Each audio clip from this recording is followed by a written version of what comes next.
Draw a guitar. Materials: large white paper, pencil, eraser.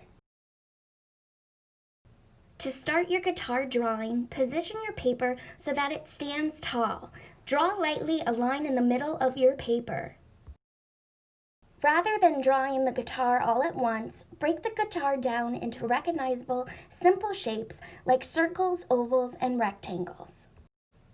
Draw lightly a large oval in the middle of the paper. Draw lightly a large circle in the bottom half of the paper directly below the oval. Draw a large rectangle in the middle of the top half of the paper, ending at the middle line.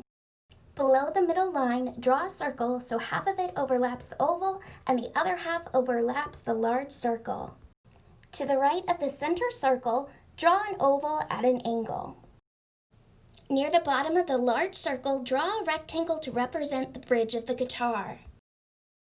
Now that the basic shapes of the guitar have been sketched out on your paper, go back with a darker mark from your pencil and outline the contours of the guitar and connect the individual shapes together.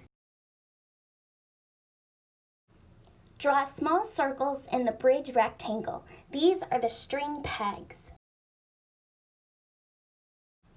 Texture is an element of art. It is what an object feels like or looks like it would feel like. With just your pencil, you can use different types of lines to create texture in your drawing.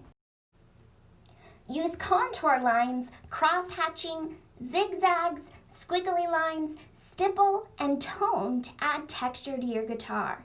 Make sure to use more than one technique. Now add the strings of your guitar, starting at the top of the paper and the neck of the guitar, and stopping at the small circles or string pegs. Now you have a guitar drawing. Thanks for watching. Follow us on social media, #AppletonMuseum@home.